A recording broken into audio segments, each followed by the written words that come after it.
할렐루야 반갑습니다 여러분. 계속해서 사순절 18일자 말씀을 나눠보겠습니다. 요한복음 2장 23절에서 25절 말씀입니다.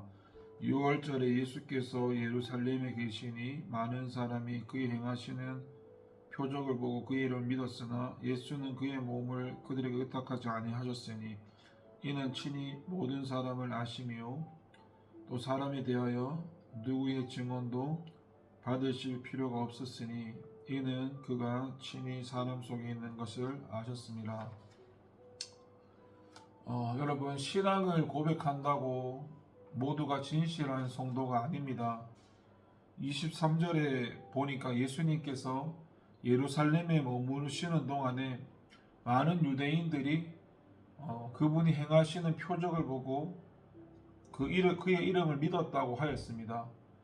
그의 이름을 믿었다고 기록한 것으로 보아서 유대인들이 예수님을 영접한 것으로도 볼 수도 있습니다. 그러나 사실 그들의 믿음은 단지 표적에 의존한 것이었습니다. 그러므로 그들의 믿음은 진정한 것이었다고 볼 수가 없었습니다.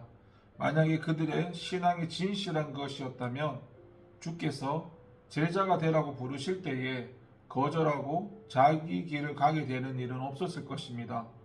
예수님께서 가시는 곳마다 따르던 사람들이 많았지만 제자의 수는 얼마 되지 않았던 것처럼 오늘날 신앙을 고백하고 믿음이 있는 것처럼 보이는 이들이 많다 하여 모두가 진실한 성도는 아닙니다. 최근에 통계 자료에 따르면 세계 기독교인의 수는 약 20억이 가까이 이른다고 하는데요. 이는 세계 인구의 3분의 1이 넘는 해당 수입니다. 그러나 이 가운데서 진실한 성도는 얼마나 되겠습니까? 주를 믿고 따르며 그의 말씀에 절대로 순복하는 진실한 성도는 얼마 되지 않습니다. 기독교를 자신의 종교로 가지고 있는 이들 가운데 상당수가 단지 종교인일 뿐 진실한 성도는 아닌 것입니다. 우리가 진실한 성도임을 인정받기 위해서는 입술의 고백보다 더 중요한 것이 있습니다. 첫째는 이 제자의 기본 조건을 갖춰야 되는데 주님께서 이와 관련하여 세 가지 말씀하셨습니다. 자기를 부인하는 것과 자기 십자가를 지는 것, 그리고 주를 따라가는 것. 이 셋 가운데 어느 하나라도 없어서는 안 됩니다. 둘째는 성령의 충만이 있어야 되고요. 누구든지 그리스도 영이 없는 사람은 그리스도인이 아닙니다. 겉모양이 무리 성도를 닮았어도 성령이 없는 사람은 육체의 소용을 쫓게 마련이고 하나님께서 기뻐하시는 열매를 내지 못합니다. 우리는 이 두 가지 기준에 따라서 우리 자신이 진실한 성도인지를 확인해야 됩니다. 만일 우리가 이 기준에 미치지 못한다면 우리는 종교인이 될 수는 있어도 진실한 성도는 될 수가 없습니다. 그리고 진실한 성도냐 아니냐 하는 것은 매우 중요한 일이고 왜냐하면 이에 따라 구원과 멸망이 결정되기 때문입니다. 우리가 이왕이면 신앙을 가졌으면 진실한 성도가 되어야 합니다. 진실치 못한 생활은 자신의 정열과 시간만 낭비할 뿐 영혼에 아무런 유익도 없습니다. 여러분, 사람은 믿고 의지할 만큼 신실하지가 못합니다.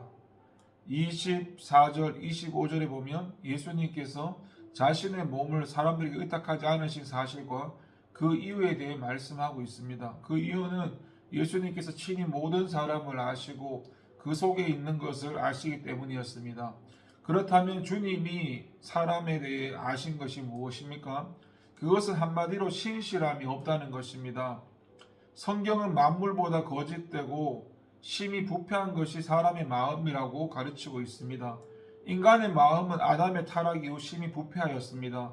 그래서 많은 대개의 사람들이 사회적인 신분이라든지 지위, 종교 등 여러 가지 옷으로 자신의 참모습을 가리는 바람에 더러 신실하게 보이기도 하지만은 그 마음 속에는 미움과 탐욕, 음란, 저주, 그 밖에 갖가지 더러운 생각들로 가득 채워져 있습니다.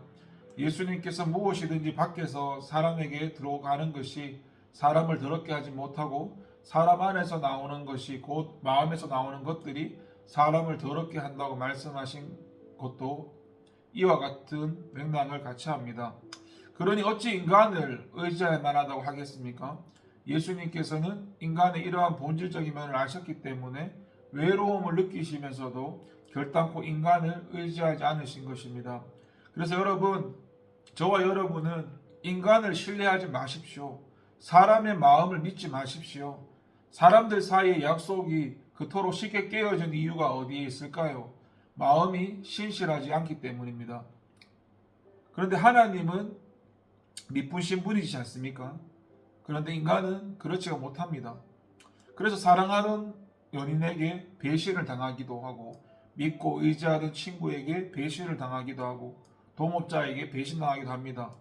예수님의 제자들도 죽는 데까지 주를 따르려 다짐했지만은 겟세마네 동산에서 그분이 체포되시고 모두가 주를 버리고 도망하고 말았습니다. 이것이 인간의 참모습입니다. 주님께서 신문을 당하시는 바로 그곳에서 3번이나 그분을 모른다고 부인하고 저주하며 맹세까지 했던 베드로를 보십시오. 이것은 다른 사람이 아니라 바로 나의 모습, 저와 여러분의 모습입니다. 모든 인간의 실상이고요. 그런데 많은 사람들이 실상은 보지 못하고 허상에 매달리다가 상처를 입습니다. 우리는 더 이상 이러한 인간을 의지할 것이 아니고 오직 미쁘시고 한결같이 변함없으신 당신의 약속을 지키시는 하나님만 의지하고 하나님만 신뢰해야 합니다. 기도하겠습니다. 하나님 아버지 감사합니다. 이 세상을 살아갈 때에 믿을 수 있는 분이라고는 하나님밖에 없습니다. 그런 하나님만 믿고 의지하며 살아갈 수 있도록 도와주시옵소서. 그걸 알면서도 그렇게 살지 못하는 것을 용서하시고 불쌍히 여기셔서 하나님만 의지하고 하나님만 바라볼 수 있도록 주님 도와주시옵소서. 감사드리고 예수님의 이름으로 기도드립니다. 아멘.